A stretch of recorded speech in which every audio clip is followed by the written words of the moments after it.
apa kabar semuanya? Semoga sehat selalu ya. Selamat datang di Wawasan Channel.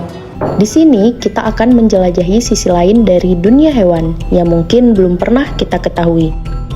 Berbicara tentang hewan memang tidak ada habisnya, mulai dari sikapnya yang menggemaskan, penampilannya yang menarik, dan juga mengundang perhatian. Tapi ternyata banyak fakta menarik yang mengejutkan tentang perilaku hewan yang jarang diketahui. Sebelum lanjut, jangan lupa klik subscribe dan aktifkan lonceng notifikasimu agar kamu tidak ketinggalan updatean terbaru dari Wawasan Channel.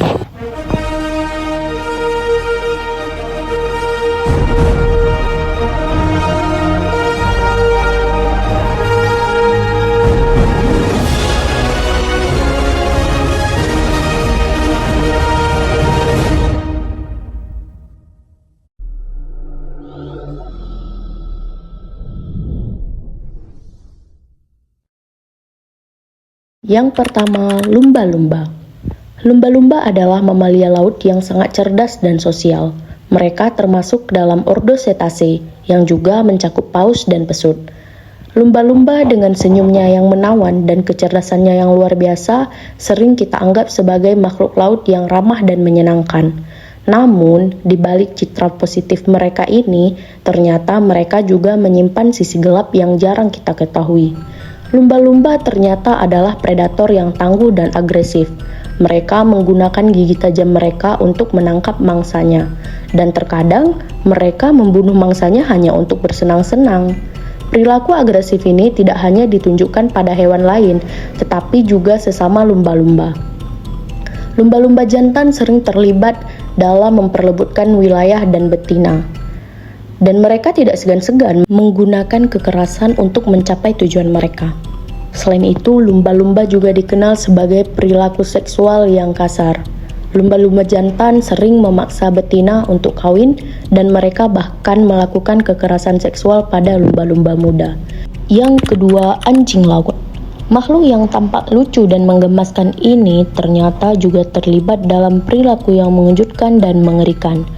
Beberapa spesies anjing laut, terutama anjing laut berjanggut, diketahui melakukan nekrofilia, yaitu perilaku seksual dengan bangkai. Para ilmuwan menduga bahwa perilaku ini berkaitan dengan upaya anjing laut jantan untuk menunjukkan dominasi dan menegaskan hierarki sosial dalam kelompok mereka. Dengan melakukan tindakan seksual pada bangkai, mereka mungkin mengirimkan sinyal kekuatan dan kekuasaan kepada anjing laut lainnya.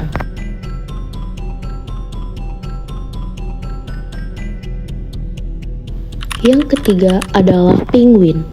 Penguin seringkali digambarkan sebagai makhluk yang lucu dan menggemaskan. Namun sayangnya mereka juga terlibat dalam makhluk yang memiliki sisi gelap yang sangat mengerikan. Penelitian mengungkapkan bahwa penguin terlibat dalam perilaku seksual yang tidak lazim, termasuk nekrofilia, pemaksaan seksual, dan pelecehan terhadap anak penguin. Perilaku agresif juga terlihat terutama pada saat musim kawin atau persaingan wilayah, yang sering berujung pada perkelahian yang sengit. Selain itu, penguin ternyata sangat ahli dalam pencurian anak, terutama pada betina. Penguin betina yang kehilangan anaknya, mereka mencuri anak penguin lain, tetapi mereka tidak merawatnya seperti mereka merawat anak mereka sendiri. Nah, dari situlah munculnya konflik-konflik yang membuat perkelahian di antara sesama mereka. Yang keempat, buaya. Buaya sebagai pemangsa puncak menunjukkan sikap paling jahatnya melalui beberapa perilaku. Pertama, mereka seringkali bersembunyi di bawah permukaan air, menunggu mangsanya yang tidak menaruh curiga mendekat. Sebelum menerkam dengan kecepatan dan kekuatan yang mematikan, buaya menggunakan teknik putar kematian, di mana mereka menggigit mangsa dan memutar tubuh mereka untuk mencabik-cabik daging mangsa, menyebabkan luka parah dan seringkali kematian. Buaya tidak menunjukkan belas kasihan, bahkan terhadap mangsa yang lebih kecil atau yang terluka. Menunjukkan naluri pembunuhan yang sangat kejam. Buaya terkadang juga menyerang manusia tanpa provokasi, menunjukkan bahwa mereka tidak ragu untuk menyerang makhluk yang lebih besar dari mereka. Yang kelima, kucing. Seperti yang kita ketahui, kucing adalah hewan peliharaan yang begitu menggemaskan. Kebanyakan orang pasti memelihara kucing. Ternyata kucing juga mempunyai sisi gelapnya, yaitu pembawa parasit Toxoplasma gondii, yang boleh menyebabkan toxoplasmosis pada manusia. Sikap paling berbahaya kucing berkaitan dengan virus ini adalah melalui perkumuhan najis yang mengandung Oocysta toxoplasma. Oocysta ini boleh mencemari tanah, air, dan makanan. Dan jika tertelan oleh manusia atau hewan lain, ia boleh menyebabkan jangkitan. Wanita hamil yang terjangkit toxoplasma berisiko mengalami keguguran atau kecacatan kelahiran pada bayi mereka. Yang keenam, lebah. Lebah menyengat sebagai mekanisme pertahanan diri mereka ketika merasa terancam atau sarangnya diganggu. Proses menyengat dimulai ketika lebah menegakkan bagian belakang tubuhnya dan memasukkan sengatannya yang terletak di ujung perutnya ke kulit korban. Sengat lebah madu memiliki duri-duri yang kecil yang membuat tertancap di kulit manusia, sehingga lebah tersebut akan mati setelah menyengat karena organ tubuhnya ikut tertarik. Racun dari kelenjar racun lebah disuntikkan melalui sengatan ke dalam tubuh korban, yang menyebabkan rasa sakit dan reaksi alergi. Ada juga beberapa lebah yang memiliki sengatan yang lebih halus dan apabila ditarik tidak tertinggal sebagian dagingnya di dalam kulit manusia, sehingga mereka dapat menyengat berulang kali tanpa mati. Yang ketujuh, tokek. Dalam mitos dan legenda, tokek sering digambarkan memiliki sikap jahat yang beragam, tergantung pada budaya dan kepercayaan setempat. Salah satu sikap jahat tokek yang paling sering dikaitkan dengan tokek yaitu kemampuan menyebarkan kesialan atau penyakit. Konon suara tokek yang berbunyi pada malam hari dapat menjadi pertanda buruk, bahkan kematian bagi orang yang mendengarnya. Selain itu, tokek dipercaya dapat mencuri jiwa manusia, terutama anak-anak. Dalam beberapa cerita rakyat, tokek digambarkan sebagai makhluk yang licik dan suka menipu. Mereka dapat menyamar menjadi benda lain atau bahkan manusia untuk mendekati mangsanya. Setelah berhasil memperdaya, tokek akan mengambil jiwa korbannya dan membuat sakit atau meninggal dunia. Beberapa kepercayaan juga mengaitkan bahwa tokek dengan ilmu hitam dan sihir saling berkaitan.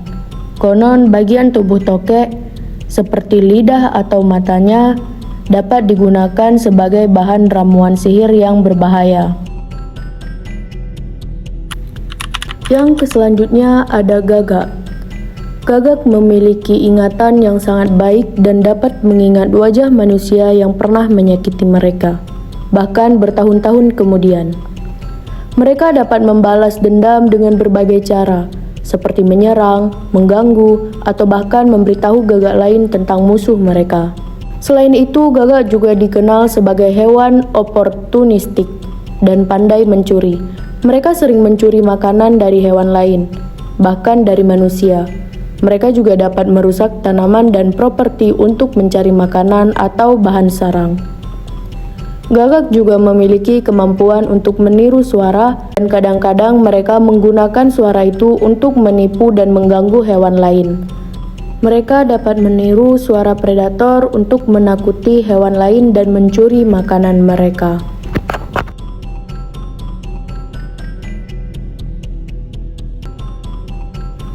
Selanjutnya ada gajah. Meskipun sering dianggap sebagai hewan yang lembut dan cerdas, gajah juga memiliki sisi agresif yang dapat dianggap sebagai jahat. Salah satu sifat yang paling menonjol adalah kemampuan mereka untuk menyimpan dendam. Gajah memiliki ingatan yang luar biasa dan dapat mengingat perlakuan buruk yang mereka terima, bahkan bertahun-tahun kemudian. Mereka dapat membalas dendam dengan cara yang sangat terencanakan dan mematikan. Selain itu, gajah jantan yang sedang dalam masa peningkatan hormon testosteron dapat menjadi sangat agresif dan berbahaya. Mereka dapat menyerang apapun yang menghalangi jalan mereka, termasuk manusia dan hewan lainnya. Dalam kondisi ini, mereka dapat menyebabkan kerusakan yang signifikan, bahkan kematian.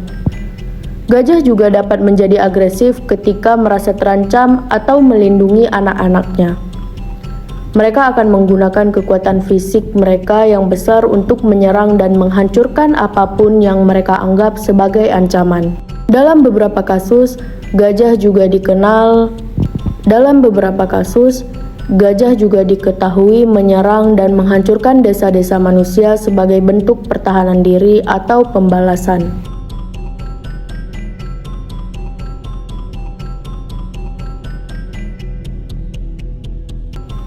Yang selanjutnya ada nyamuk Canopeles. Nyamuk Canopeles betina memiliki sikap paling berbahaya karena perannya sebagai vektor utama parasit Plasmodium, penyebab malaria. Saat menggigit manusia yang terinfeksi, nyamuk ini menyerap parasit tersebut dan kemudian dapat menularkannya ke manusia lain melalui gigitan berikutnya. Siklus hidup parasit Plasmodium yang kompleks di dalam tubuh nyamuk Anopheles memungkinkan penyebaran malaria yang luas, terutama di daerah tropis dan subtropis. Kemampuan nyamuk ini untuk berkembang biak di berbagai habitat air tawar, serta kebiasaannya menggigit di malam hari, meningkatkan risiko penularan malaria. Selain itu, beberapa spesies Anopheles telah mengembangkan resistensi terhadap insektisida yang mempersulit upaya pengendalian populasi mereka dan meningkatkan risiko penyebaran penyakit. Sehingga siapa saja yang terkena gigitannya akan terinfeksi penyakit malaria dan jika tidak ditangani dengan cepat akan menyebabkan kematian. Teman-teman semua jangan lupa tetap menjaga kebersihannya ya. Selanjutnya ada tikus. Ayo, siapa nih ada tikus di rumahnya? Rupanya tikus juga memiliki beberapa sifat jahat atau sisi gelap, yaitu tikus berperan sebagai reservoir dan vektor bagi berbagai virus yang membahayakan kesehatan manusia. Virus-virus ini dapat menyebar melalui gigitan tikus, kontak langsung dengan air liur tikus, urin, atau kotoran tikus yang terinfeksi. Salah satu virus yang paling berbahaya adalah hantavirus yang dapat menyebabkan sindrom paru hantavirus atau disingkat dengan HPS dan demam berdarah dengan sindrom ginjal. Virus-virus ini dapat menyebabkan penyakit serius dengan gejala seperti demam tinggi, sakit kepala, nyeri otot, dan gangguan pernafasan lain. Selain itu, tikus juga dapat membawa virus yang menyebabkan penyakit seperti demam Lassa dan demam gigitan tikus. Kemampuan tikus untuk hidup di lingkungan yang dekat dengan manusia meningkatkan risiko penularan virus-virus ini, terutama di daerah dengan sanitasi yang buruk.